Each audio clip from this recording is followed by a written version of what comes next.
إن الله لا يغير ما بقوم حتى يغيروا ما بأنفسهم. بشا رمضان بالليلس هدي cuntadii aan ka soonnay oo aynu ka soonnay hadalka kiisa xun oo cibaadadii aynu badinay oo quraankii aynu akhriskiisa badinay waxa qofka marka bisha Ramadaan intaas oo dhan uu sameeyay markuu ka baxo uu u joojinaya waa waxyaabaha aan rabno insha Allah ta'ala inaan barano sida loo joogteeyo dhaqanka wanaagsan oo fiican.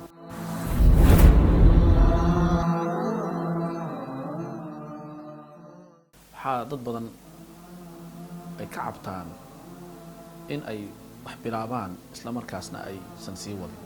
waxay dad badan ka cawdaan dhaqamo xunxun ay og yihiin inay xun yihiin haddana aysan ka joogsan karin.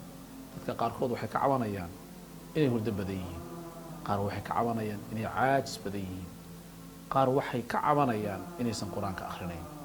waa waxa aad ugu culus salaada aadisteeda. waa waxa ay aad ugu mashquulsan yihiin baraha bulshada.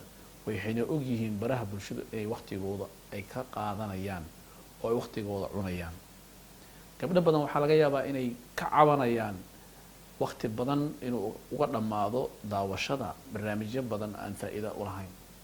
odayaal waaweyn waxaa laga yaabaa inay ka cabanayaan fadhiga badan oo maqaaxiyaha ay fadhiyaan ama waqti dheer inay ku dhiminayaan hadal iyo waxa la yiri iyo waxa la keenay iyo maxaa loo sameeyay.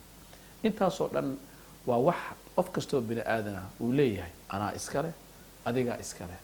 anaa aad nafteeda u dhaliila, adigaa naftaada aad ugu dhaliila. anaa waxaan hamiyaa had iyo jeer inaan iska bedelo, laakiin waxaa laga yaabaa mararka qaarkood inaan intaan laba beri wado shay wanaagsan kadibna aan ka istaago. waxaasoo idil ma ahan wax aan la samayn karin ama wax dhibaato ah weyn ma ahan. waa wax fudud oo aniga iyo adigaba aan baran doono maalmaha soo socda sidee aynu waxa fiican u joogtayn karnaa oo waxa xunna aan uga hari karnaa insha Allah ta'ala.